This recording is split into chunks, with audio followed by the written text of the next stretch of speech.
Хәерле көн, Татарстан! Хәерле көн, хөрмәтле телевизор караучылар! Яңа көнгә яңа максатлар белән 21 октябрь чәршәмбе көнендә тапшыруыбызны башлыйбыз. Студияда мин Айзилә Батырханова. Көн дәвамында барлык эшләрне тәмамлаганнан соң, йомшак юрганга төренеп, кайнар тәмле чәй ичеп, китап укудан да ләззәтлерәк нәрсә бар микән? Китап кибетләренә керсәң, төрле жанрдагы китапларны күреп, күзләр камаша. Шул кадәр зур сайлау мөмкинлеге булганда, кайсысын алырга? Китап ачтым сәхифәсеннән карап белик.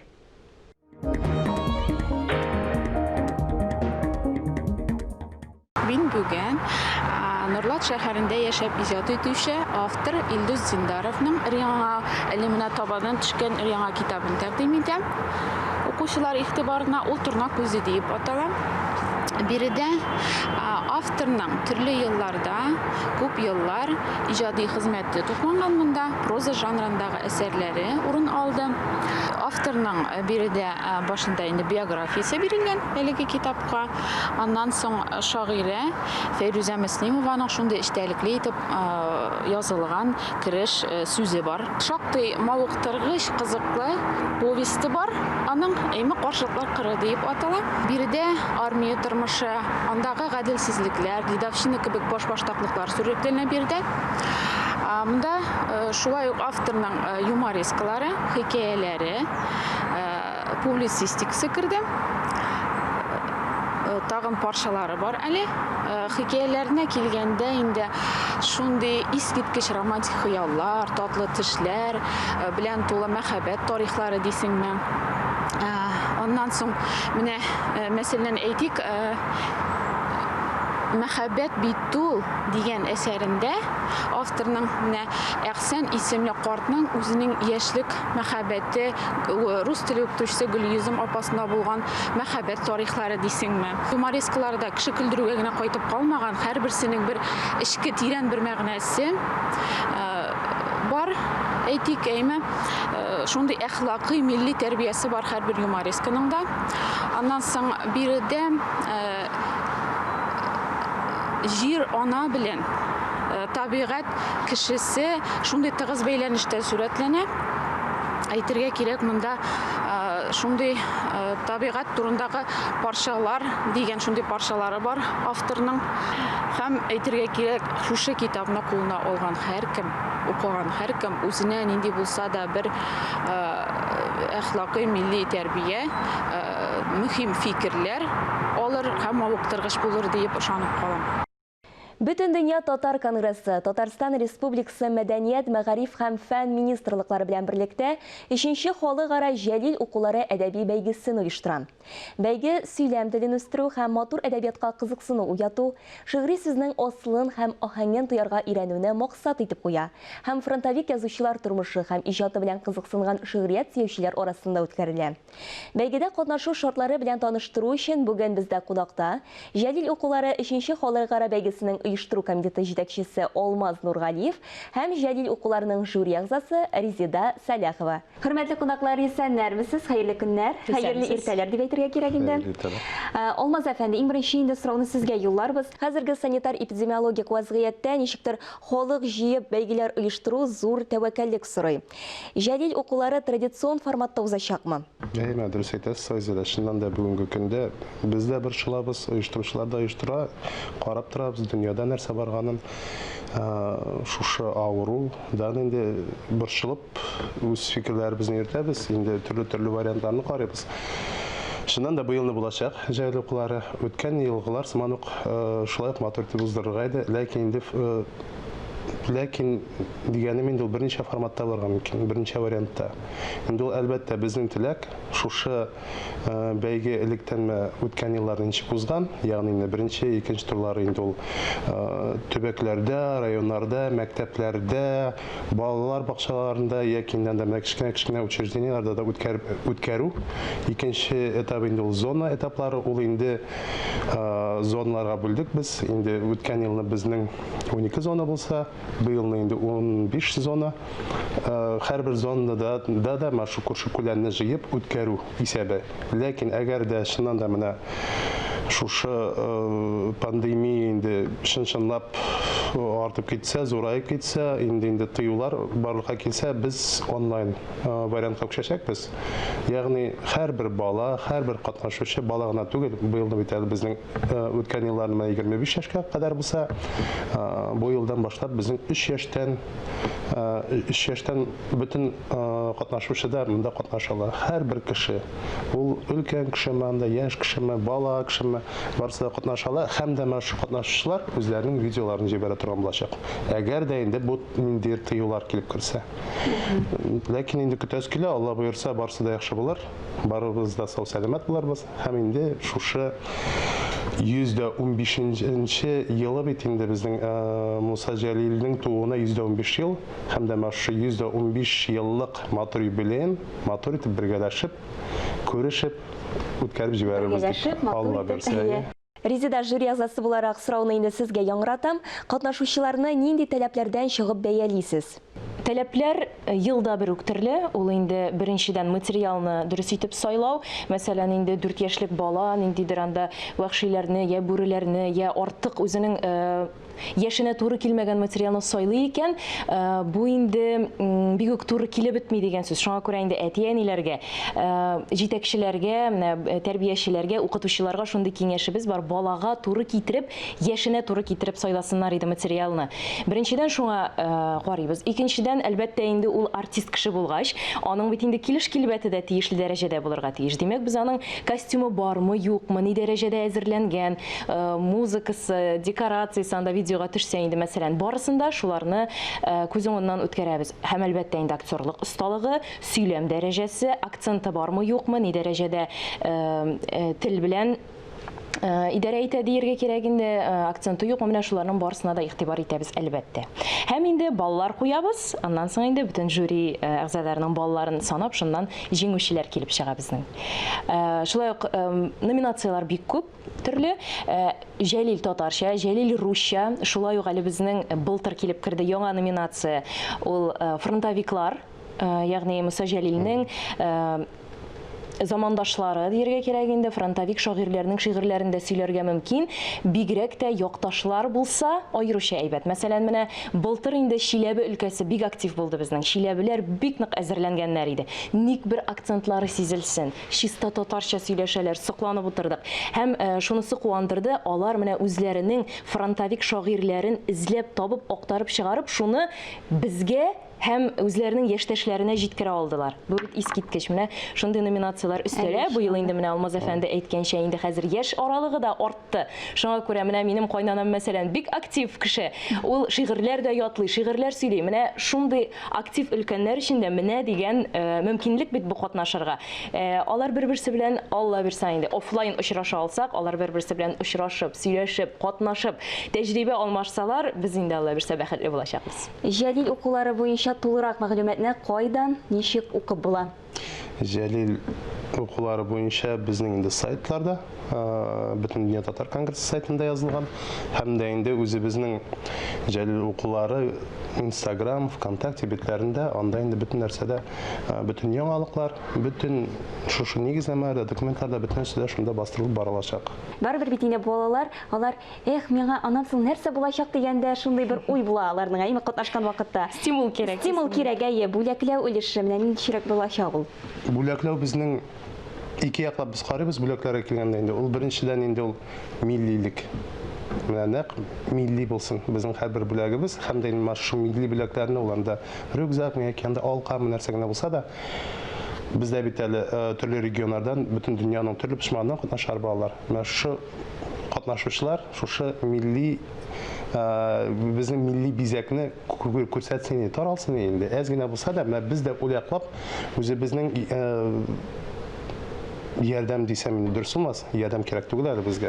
Үзебезнең ниндидер бер ну ярдәм булып калсын инде. Менә шул күрсәтсәк бик яхшы булыр иде. Һәм дә инде бүләкнең заманчалыгына карыйбыз без. Әлбәттә бу Планшетлар. планшет та бар мөмкин, янда сәгатьләр дә инде хәзерге инде акыллы сәгатьләр, төрле мәгълүм шундый бүләкләр. Аннан соң колонкалар теге, умная колонка дип атала. Нәрсә дип атала? Акыллы колонкалар инде. Акыллы колонка. Мин инде хатын-кыз буларак шунысын әйтәсем килә. Беренче елны инде менә минем бигрәк тә күңелемә хуш килде.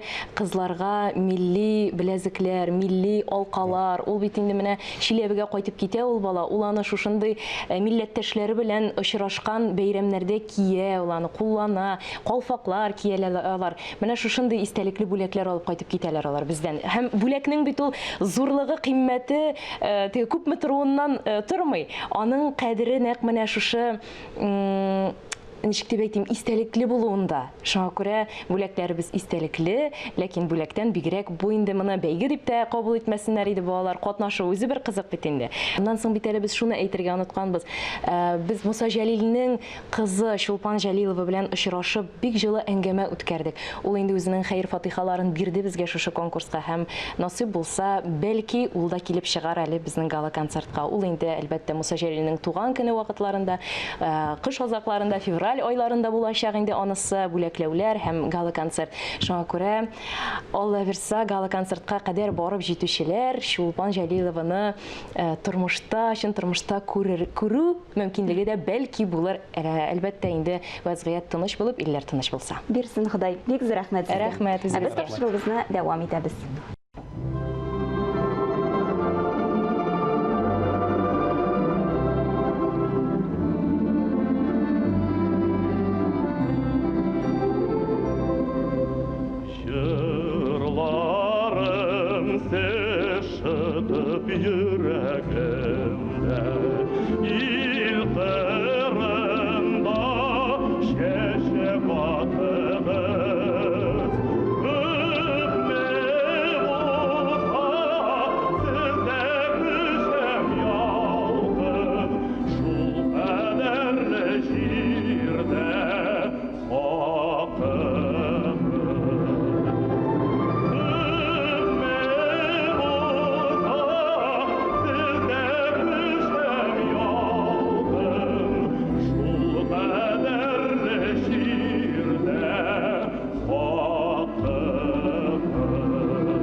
Тапшыруыбызны матбугат күзәтү сәхифәсе белән дәвам итәбез.